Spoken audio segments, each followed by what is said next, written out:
Okay, I got something to let you know, guys.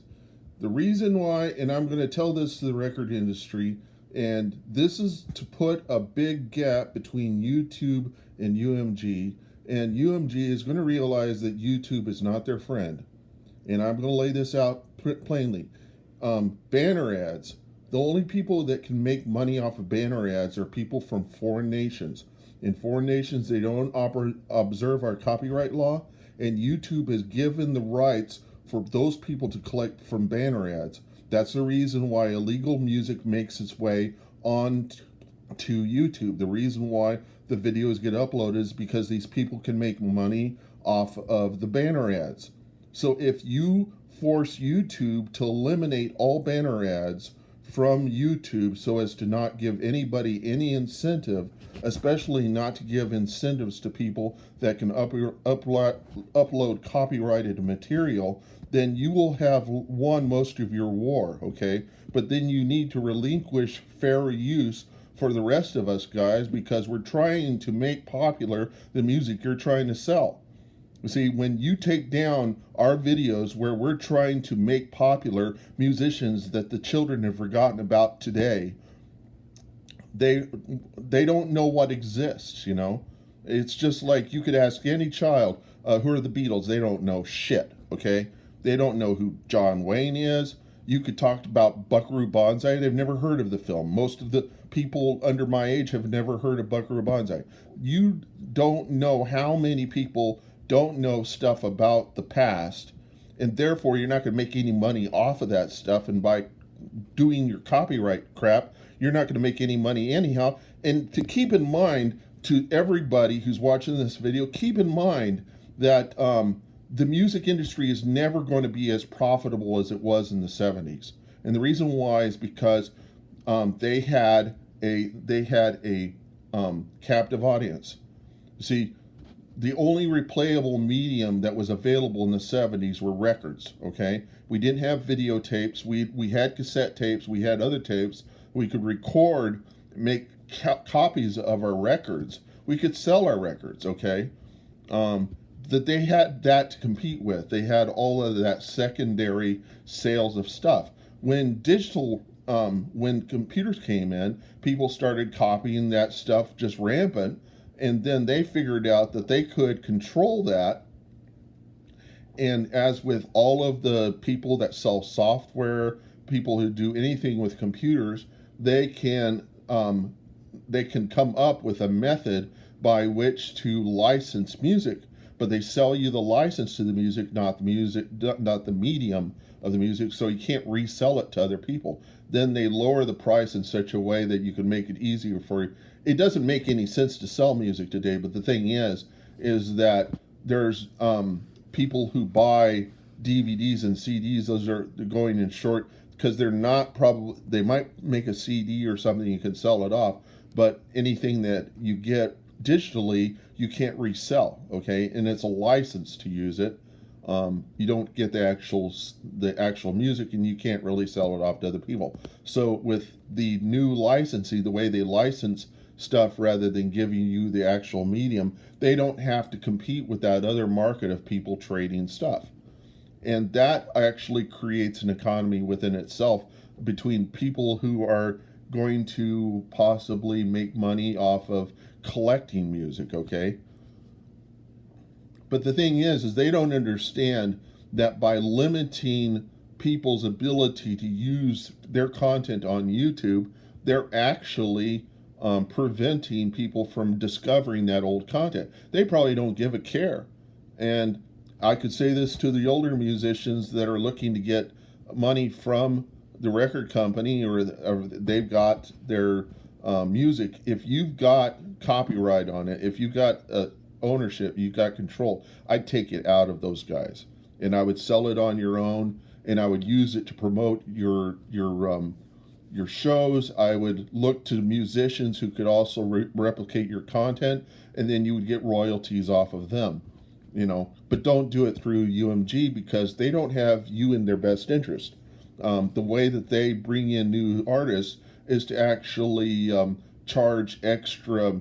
They actually penalize people who want to come into the music industry by throwing lots of they throw lots of like premium payments, like um, extra payments, fees, just like whenever you go to your credit card and they charge you fees, they don't even have to. The banks do this, and they figured out that people are gluttons for punishment, and the people are not going to get on the phone and say, "Can you take this fee off of my bank transactions?" Because we know that it's just a digital transaction, and it doesn't take you any time, and there's nothing involved in doing that transaction. It's BS. Okay, I'm a computer programmer. I know that there's nothing that costs anything in the digital world. The transaction fees don't make any sense. They're there for them to get a little more profit off of people, and they take advantage of people's gullibility and their ability, their leniency to permit these people to charge them more because they don't understand they're getting taken. Okay, and and basically what's happening is that we're losing all of this historical music. The grandfathers are dying off, the fathers are dying off, the children might adopt the music, but I'm willing to bet a good bit of them really are not going to be able to pass it on if UMG is coming through and clearing everything out. They probably are trying to eliminate the old musicians. They're trying to eliminate all of that, and they need to know that they're has-beens. Their industry, it's going to go away. They're not going to have it anymore. Just as you don't have any industry over in China, and you had a lot to do with the reason why we're in so much shit right now is because you threw money, you sent industry across the seas to China, and you took advantage of people who had no rights in that country, thinking you might have been bringing in democracy, but what you were really doing was you're paying a regime that was going to take out everybody in the world, and it may just end up that way, and it's because of your greedy ass. Okay, it says in the Bible, Timothy 6:10, the love of money is the root of all evil. The reason why Trump's in there, if you don't like Trump, keep in mind that he's doing the same damn thing you are. You're just loving money, and you don't understand that you're pretty much destroying the world as we know it. And I will say that outright. And every musician that's looking to make it into the industry, you can't, because there's so many people out there that it's flooded. To get any leg up on that is to really be just so popular to everybody, and it'll take you forever to get to the top. And once you're at the top, you get a lot of popularity. What happens is that you need to have people that can protect you, bodyguards and things like that. And when you're popular, you're going to spend a lot of money to keep from being abused by the fans, by being chased by the fans, because the internet's everywhere. Okay, so the thing is to do like these guys like Studio Killers, where they replace their persona with a cartoon, and they don't ever let anybody ever know what they look like, so they can eliminate all of the unnecessary use of the money to protect themselves from potential, from the internet, from the fan base that is created. Musicians, you come in contact with Todd Rundgren. I've done this several times. You come in with Todd Rundgren. I like him. Most children don't know who he is. He's a great guy. But the thing is that once he knows you're a fan, you're off. I was on his Facebook, and the minute he got to know that I was a fan, it was like, I don't want to have anything to do with you. And the reason why that is because they're trying to maintain a private life. Okay, and they want to limit their friends. They don't want to become subject to people wanting their autographs so that they can sell their autographs off.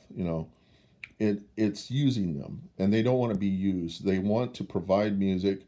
They like to provide music, and they like to the thanks that people give, but that's all they want. They don't want to be messed with. They want their privacy. They need their privacy.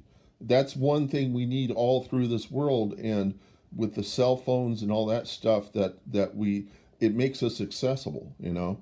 And by becoming accessible, you become accessible to your employer. You don't have any privacy anymore, and you look for the, you don't have the time to have to yourself to listen to your favorite music, and or to be with friends or to do anything useful, because all your time is being taken up in trying to maintain, trying maintain your existence, and you don't have time to sleep. And this is the reason why we have this populist middle class disappearing, and the reason why people are voting for guys like Trump is because he's trying to he's they think he's going to go and out and get and fix the swamp and all this other stuff, and they don't really have the time enough to really understand why the swamp exists. One example of why the swamp exists is that your congressmen, that when they leave their seats, when they're out of power, they become lobbyists, and then they have all these special ties to all these people in Congress, and corporations will pay the lobbyists. The lobbyists will go in and like rub elbows with people that they knew in Congress, and they have special ties and they can get things done. You see. But if we give them a 5-year hiatus that they can't do anything with our government, then they'll lose those special ties, because all the people that they had special ties with will have lost their positions by then. And then the lobbying will be very limited. There will be a very limited few, and they might even lose their ability to hobnob with the people in our government. And then the corporations will come to the realization that they just do not have any control anymore. The only thing they could ever do is push through certain congressmen that they can control once they're in Congress. But then we could determine that if they were doing that and we can knock those Congress people out, then they'd have a hiatus of 5 years that they can't do anything with Congress, and we pretty much eliminated the swamp. It's very easy. The Democrats know about this, and Pelosi was pushing through a bill, according to Lawrence Lessig, to get rid of this, and Trump just went after Pelosi just the way she looks, okay? And everybody just hates the way she looks and all this stuff, but they don't realize these people actually are doing good things for us. They just don't have a good way of presenting themselves socially among the people. Pelosi could probably have somebody else doing her public relations for her rather than doing it herself, because people just don't like the way she presents. It doesn't mean that she's a bad person. It just means she's not very presentable. And so a lot of these problems is not is it, you see, overall I could draw a whole relationship to what I started with and what I'm ending with here, is that we need to have other people handling our public relations. On YouTube, the UMG needs to let the fans do the public relations for them, of producing the vibe, the producing the buzz about music that is worthwhile to buy, you know, to listen to. And you will benefit from that, and the musicians will benefit from that, because they'll be able to go on tour, and more people will come to their shows because they know who they are. You know, not everybody has the parents that are going to pass that information down to them of what good music. It's a limited few. How many families stick together anymore? You know, how many of the children actually get to know their grandparents or even their parents? You know, they come out of contact with them. Some of their parents are abusive. They'll never collect that information from them. You need to start a new fan base based on all this music that existed in the past, because the past is important. There are people that have learned stuff and they've passed on, and they had good information and they gave it through song, and it helps people to make decisions. It helps people to feel better whenever they feel bad, just like Elton John's song Sad Songs, you know, and I can sing it right from heart right now. You know, there are times when we all need to share a little pain. When iron out the rust spots is the hardest when memories remain. And it's times like these when we all need to hear the sound of the radio. 'Cause from the lips of some old singer, we can share the troubles we already know. Um, so, uh, so, come on, listen to those sad songs. When all hope is gone, you know to tune and turn them on. They come into your room, whoa, just feel that gentle touch. When all hope is gone, you know sad songs say so much. And there are some people that have never heard that song. I was just mentioning today to somebody who was talking about, you know, looking good enough to like actually get a mate. And I said, he never heard that song. And if you want to be happy for the rest of your life, make an ugly woman your wife. And I don't know if that's the actual lyrics, but that is the idea. And make an ugly girl your wife. And they've never heard that song. And they said, I probably knew the song, but I didn't know the lyrics to it. And they really identified with it. So we need to have musicians singing that music. We get that. But we also need to have people that are covering the music and giving people tastes of this music so they know where to get it from. Otherwise, we're just going to become, and it's probably okay that everybody becomes like our vaudevillian counterparts from the past that were driven to Hollywood to become popular because the Hollywood movies were competing with their vaudeville acts. That was probably what led to the musicals. And then the musicals died off, and then studios started perfecting the ability to record, and then the actors became few.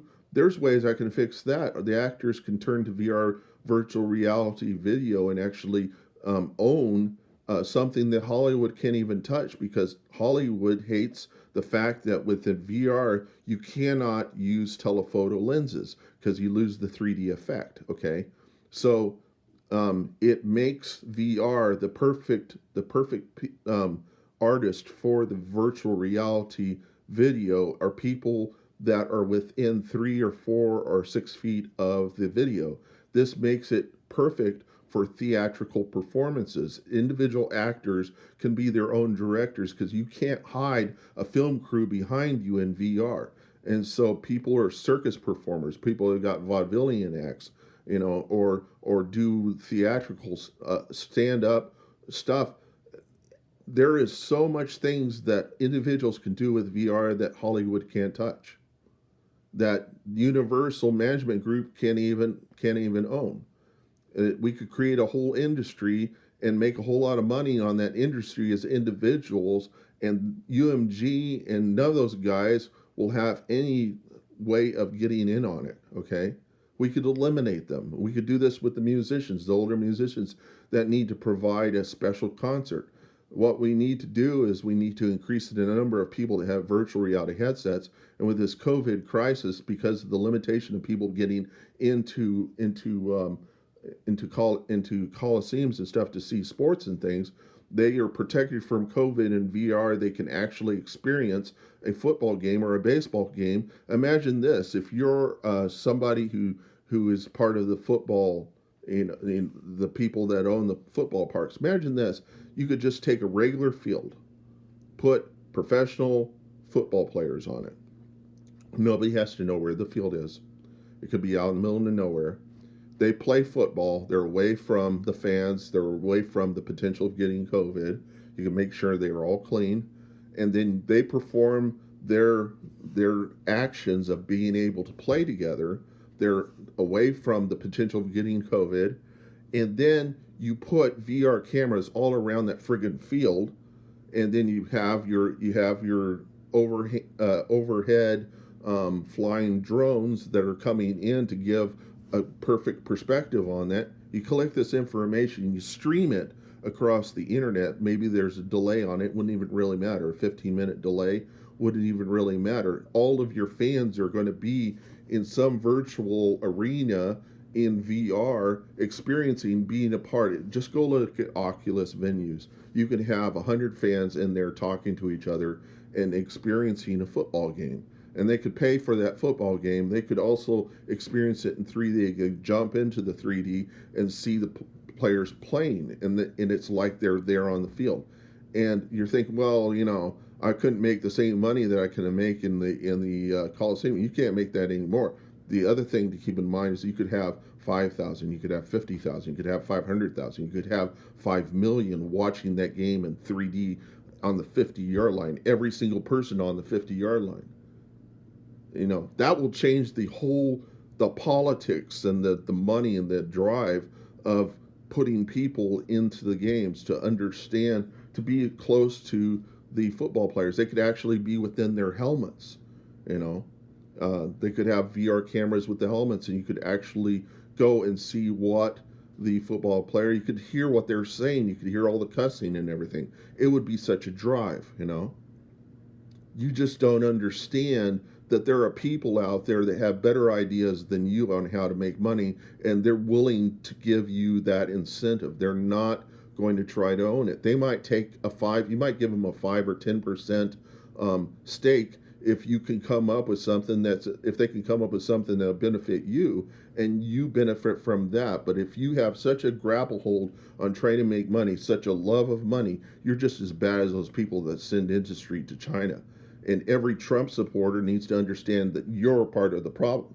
You're the part of those guys that send the industry to China to take advantage of the Chinese workers. That was the reason why the industry would never come back here, is because they could take advantage of people that had no rights, and they could weigh that against people who had rights who would demand more money, people that didn't have rights that you could take more profit from, and you were selling it to the people in America who were then losing the capacity to actually get jobs. I don't understand how people don't understand this, how it doesn't enter their brains. And no matter what you say to them about Trump, they will always think that Trump is their best friend. And they don't understand it. In the Bible, it says not to judge people, but that means to not judge people eternally, to not believe that they could ever possibly become anything better. Okay, that is what it means to judge people in the Bible. Just like how some white people feel about black people, is that they can't possibly ever become as smart as white people, to ever actually earn as much money as white people, to not ever be as good as nice people. They in their mind, their culture has formed in their mind this perspective that black people are unreliable, and that they don't have the capacity to be good people, and that they steal and all this stuff. And it is in their mind. It is a psychology that's perpetuated by the cultures that they've been in all their lives, and they don't have the capacity to understand that they're wrong. Okay, they don't have the capacity to understand that even though they think they're not racist, they're still racist, because the culture has got racists all intertwined in it. Okay, Jesus said, if a man's fruits are bad, the man is bad. So if you look at Trump's fruits, you will see that he's a bad man. And he never apologizes when he says bad stuff about people. He doesn't feel bad for it. He thinks that if he spoke the truth about what he felt about somebody, then he doesn't have any reason to apologize for that, because he probably thinks that it would say that he really didn't believe what he said. Okay. His lawyers will tell you, and all the people that know you, that he doesn't believe in truth. He believes that if you say something enough, people will believe it, and it's the same thing. And I got that from a Frontline documentary. And if it isn't the truth, then I would have his people come out, all of his friends come out and say that it's not the truth. I mean, what do you got to lose? And why would Trump hold his tax records back from the government? What is he afraid of? I mean, really, what does he not have the balls? What is he not man enough to provide? Because he is afraid of something. He has no faith. If somebody has a fear, they have no faith. And so if he says that he's a Christian and he is fearful of something, he has no faith. He can't possibly be a Christian. He's not willing to walk across the water. He's not willing to do what Jesus did. He is fearful of the people around him that if they knew the kind of person he was, he would lose everything. And that's the reason why he protects his tax records, because he doesn't want you to know that he's probably got tax evasion in his past. He had a certain opinion of Obama that say that Obama, because of his name, he must be Muslim, and then everybody in his camp believed it, and they still believe it to this day. And somebody told me that just yesterday that Trump is not religious, he's not Christian, he doesn't believe in God. He said that on stage, that he does believe in God and he believes in the Bible and things like that. He's not a Muslim, okay? Trump has perpetuated this lie because Trump believes that if you say something enough, people will believe it, okay? So the thing is that you can't trust everybody you watch on TV. You can't trust everything you hear. You need to collect information from it. You need to learn something. You need to take something in. There's that idea that if you're so open-minded, your brain will fall out. The opposite of that is that if you're so closed-minded, you'll be ignorant and complacent, and you'll believe that you're right, and then you'll have people that will be telling you stuff that you think is truth and it makes you feel good because it agrees with your worldview. But the truth of the matter is, real truth hurts. If you read through the Bible, you will find stuff in there that hurts, and that's to change you, to change the way that you think. And if you think that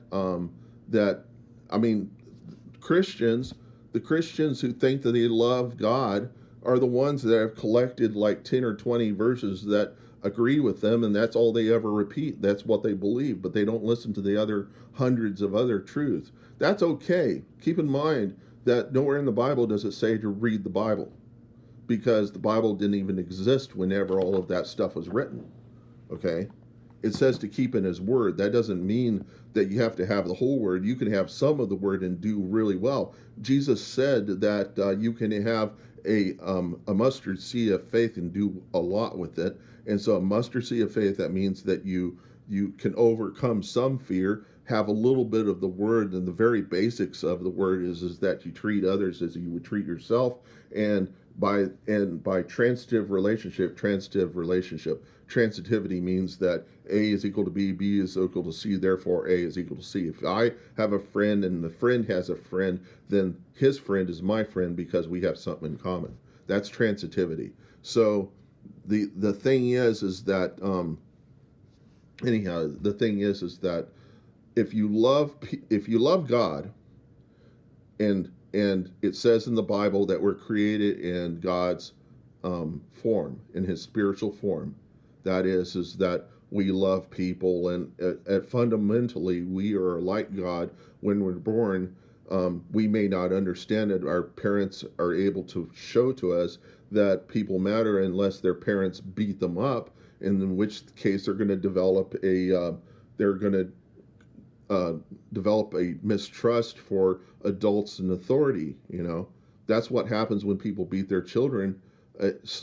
Spanking them is one thing, but beating them in order to just shut up, that creates all sorts of problems, especially if the child is a psychopath. A psychopath is a psychological condition. It's a result of the amygdala not firing, and the amygdala is the part that permits fear. And if they're not fearful, then it doesn't matter how many times you beat them, they're not going to ever learn it, okay? They need to learn it some other way, probably through love. And if you don't love your children, if you beat your children, that, especially if it's a psychopath, it won't have any respect for anybody else. It'll see everybody as a potential enemy, and it will have no problem with abusing and using people the same way that Jeffrey Dahmer would cut people up and turn in lunch meat and give it to his neighbors so that they would eat these sandwiches, not knowing in his mind he was probably laughing at the fact that they had just become cannibals. You probably don't know this about Jeffrey Dahmer, but he also tried to make he also captured people, enslaved them, and had made modifications on them to see if he could turn them into perpetual sex slaves. This is what happens whenever you either ignore a child or you abuse it. It's almost the same thing. If you ignore a child and you don't embrace them and don't love them, then they're going to see you as part of the problem, and then they may see everybody else. See, a psychopath doesn't identify with other people. They when somebody's arm gets cut, they don't feel it, and they start to wonder why everybody is disgusted all of a sudden, and they can't figure it out until they see that somebody over there had their arm cut, and they say, "Oh, okay, that's the reason why everybody's disgusted." But some of the time that they're just completely they're just they're either satisfied or dissatisfied, and satisfied is happiness, and dissatisfied is being really disgusted that of the people. And if they're dissatisfied, if they're frustrated and having to deal with people and their emotions, they might have a reason to kill them, okay, because they don't identify with them. Killing somebody is just like cutting off the leg of a piece of furniture, because they don't identify with the furniture as being like them. And so I can say a lot of stuff, and it just goes on and on and on. You can collect it. You might have to go over it several times to really understand what it was that I said. But the thing is that from the very beginning, this started with the UMG understanding that there are people out there that care about them, and they probably also were a result of abused children. Psychopaths have a fine. One of the drives of psychopaths is to make more money, and they will go up through an organization, find some way at the top, just like that Kevin Spacey character in House of Cards, who was kind of a psychopath, who killed a man and killed a dog, and had no problem with doing that. There are people; those personas are real. They do exist. As just Spacey himself has taken advantage of young men, and have abused young men. That and we just keep finding out more about these people that are celebrities, and some of the celebrities are good and some of them are bad. You can't tell which ones are good and which ones are bad. You don't know these people. You don't know how they got to the top. You don't know who they stepped on. Crosby, Stills, and Nash, they're having a problem right now with Crosby because he had a problem with with the girlfriend of their old friend Neil Young, because it used to be Crosby, Stills, Nash, and Young, and Crosby had a problem with the girlfriend of Neil Young, and basically turned the whole group on him, and he became his own problem, and the whole group will not be together with him ever again, because the guy, when he is not popular, he becomes an asshole. Okay, and so you don't know these relationships. They have these problems in the Eagles. The Fleetwood Mac had these problems when they were producing the album Rumors. People that it Todd Rundgren had this album called the ever popular Tortured Artist Effect, because the thing is the best music tends to come when people are really tortured. Okay, Billy Joel, some of his best music came out of the decade of the 70s, and when he was not earning enough royalty because of the contract that he was under with the person he signed up with.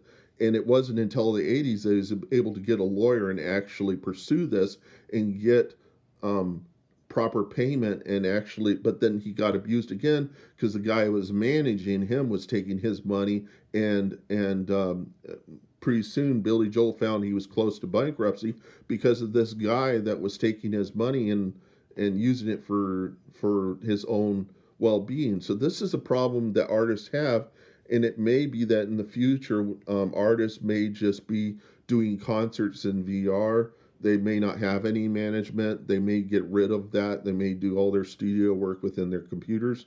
They may collaborate with other artists to produce records over the internet. They might have to do that because of COVID. There's lots of options open to them, and it's probably best to get rid of this music industry, the UMG, because they're full of psychopaths, sociopaths, lawyers who are driven by money, and people who have you not in their best interest. And even if they're protecting your copyrights, they're using that as a way to manipulate you. And so the thing is to get out of that, get away from it. It's never going to be the industry it used to be. they're never going to have the orchestras. They're never going to have the old people from the 70s that had hung around after the musicals that knew more about the music than the music.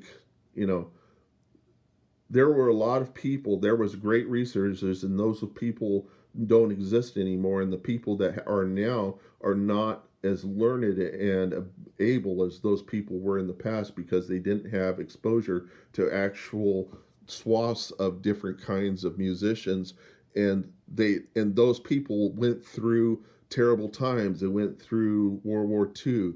They know they had a drive. They had it in a direction. They had an inspiration to do something more than just make money. And today, the modern musician, what drives them? Is it social change? Is it going to the moon? This is the reason why I like Bezos, is because he's inspired to go to the moon. You know, that's what you need. You need to see past just making money, because if it's just making money, you're soulless. You know, you're going to build up money and throw it into barns, and you're going to live off your money. You're going to be complacent and completely useless to the entire humanity. You know, you're here for a reason, and it's not to store money up in barn houses. Okay, it's for you to do something that's going to make you happy, and that is to provide a service to the people around you and to make them happy. And when you make them happy, because you're empathetic, you will feel happiness from making them happy. This is how Rodney Dangerfield found happiness, because you probably heard his tagline that, oh, I get no respect, I get no respect at all. He was truthful in that. You don't know his history probably. His history is his mother ignored him, and he found, and there were men that would come up in vehicles and bribe young Dangerfield 5 cents, 25 cents to kiss them. And I saw a documentary where he said that they would take him off and bring him back. His mother was like, didn't care. His father would only see him twice a year. And the reason why his father, he could later learn this, it wasn't because of him that his father didn't hang around, it was because of her. You know, and so throughout his entire life, he was ignored. He was neglected by his mother. His mother would never ever recognize his value. It was his father that finally said, "It looks like you got something." Just that little bit of word meant the most to Dangerfield, because he could never get any amount of emotion or any kind of value out of their relationship. And Rodney said that until his name changed to Dangerfield, and before he had taken the name of his father, he was trying to get popular under his father's um, last name. When he changed his name to Dangerfield, people started to recognize him. It was a brand change that was needed to make him recognizable, and he was selling aluminum siding or steel siding in the 60s, and he got on what's his name, Ed Sullivan, and did his comedy bits. And he would sometimes ask a client of his if he could go in and watch the TV, and this happened, and the client was sitting there watching on Ed Sullivan, the same guy that was selling him steel siding or aluminum siding for homes, sitting there watching himself on TV, and just thought that he was in a completely other reality, like he was in a parallel dimension. This couldn't possibly be happening, that he was watching the guy that was giving comedy, and he was sitting there selling him aluminum siding. And Rodney collected a duffel bag full of jokes, and he did just basic work for 10 years, and then he took that bag of jokes and used it to propel him into the success that he was. And then Rodney, because he didn't want to tour, because he was raising a family, he didn't want to tour, he didn't want to be away from that family, he started a comedy club. And guess what? He brought in talent like Jim Carrey. Jim Carrey got his start on Rodney Dangerfield's comedy club. Roseanne Barr got her start on his comedy club. He brought in I don't know how many different comedians he brought in, but he gave them a spotlight and permitted them to get popular in a way that he couldn't get popular because of the way the entertainment industry is working. And the people that are quality musicians now that don't feel like they could actually make money being musicians on stage, they could provide a service, and that is to become producers, become people that are in the mixing booth that can form and shape the musicians of the future, collect royalties on their success, and use that to sell their services to. You are the older people that you experienced whenever you were young and you were getting your start. Those people that knew something about music that you didn't know. Those are the people. You are those people now, and you can provide that service, and that's how you make your money. And you help them to you help these young people to get up on stage, to make sure that the stages are suitable and that are safe. Just the same way that Van Halen used these M&Ms to determine if the contracts were that they gave to people that were setting up the stage, that the contractors were setting up the stage and